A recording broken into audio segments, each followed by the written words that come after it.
Hi, I'm Elaine. My friend Suzanne and my mother and I, we wanted to just do something, just make a little difference, and we kept checking on Twitter and Facebook to see what was needed, and it just kept changing every hour. And then I saw this woman posted that she just bought a bunch of like chocolate bars and went and handed them out to the kids. And so I said, everybody loves chocolate. Chocolate is always good. So we just got a bunch of chocolate and tea, unsweetened, which we found out was a mistake. And we just went to Westbahnhof just to check out the situation, and we figured if we can see what was needed and then go back the next day. And to kind of cut a long story short, we were there for a while, and we met this family, and they had a 4-year-old, and she was just crying, just bawling her eyes out.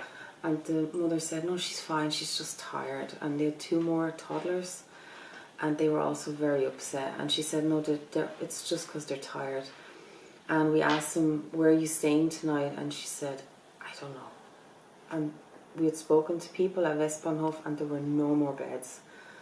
Nowhere in Vienna. They had, I think, 3,000 beds and 4,000 people. And this family didn't even have blankets. Their option was to sleep on the pavement with small children.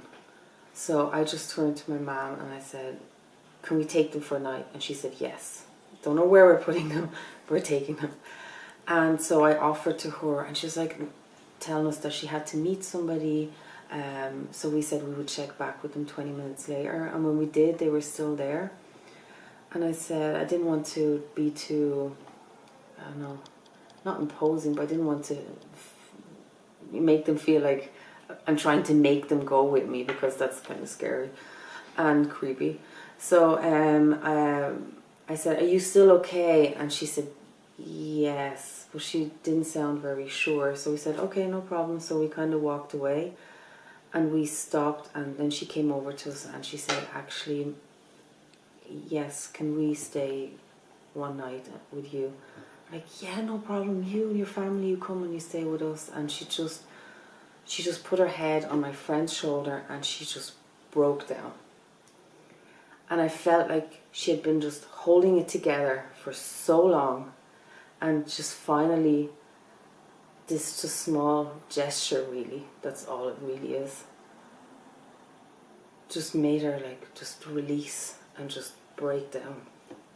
And people were telling me today, kind of saying, that's so amazing, you did this amazing thing, and it seems like crazy and unusual, but that moment, that was the normal thing to do. That was not the crazy, outrageous, that to me was the obvious thing to do, because you cannot let a family sleep on the pavement. So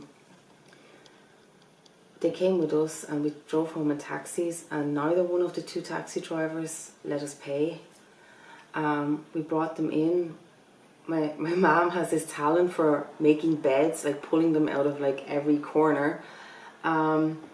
She pulled out the couch. I'm not even sure, I think there were 3 or 4 people sleeping on the couch, and we have a cot. And this apartment is only 50 square meters, but we figured that it would be better if my mom stayed in our place, just so they can stay together, because I think if you've been what they've been through, then you'd rather just stay together, because that's all they have left is each other at this moment anyway. And they kept thanking us, and they kept falling asleep while we were making the beds, because they were so exhausted. And then in the morning, they were different people, and they were unsure of what they were going to do. And it turned out a few hours later that one of them was able to reach a family member in Linz. So they were set on, we're going to Linz, and we helped them buy tickets. We put some money towards it, and we helped them actually buy it. And we went to the train, and they were able to tell me a little more about where they came from. And it's just the story of the countries they traveled to, and this journey, and being on a boat for 5 hours, and on as they said, a boat that was much too small with too many people on it, and just not even knowing where you're going to end up that evening, and not even knowing have you made the right choice? You know, where are we going? What are we doing? And they're so brave.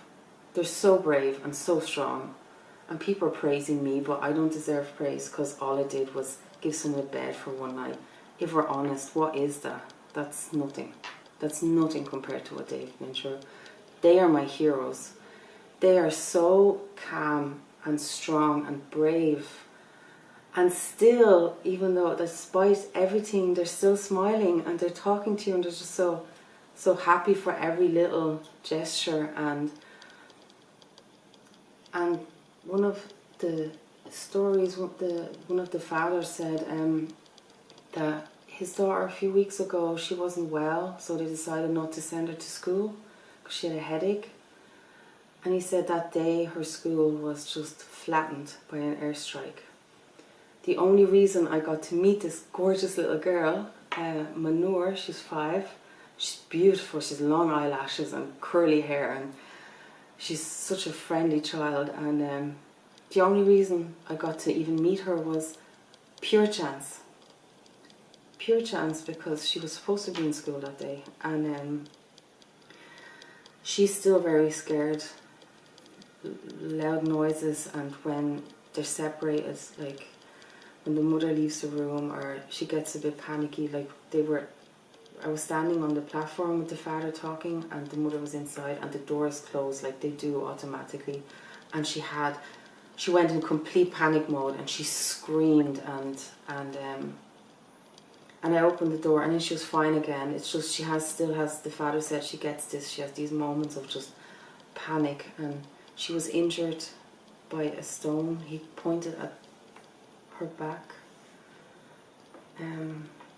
There's just these little sort like that seems so far away to us, and then these people are standing in front of you telling you these stories, and it seems so surreal. And then what seemed was so normal, we got on the train and we had them settled, and then Rais, who's, I'm guessing he's about 19, 20, he looks at me and he pulls out his phone, he goes, "Selfie?"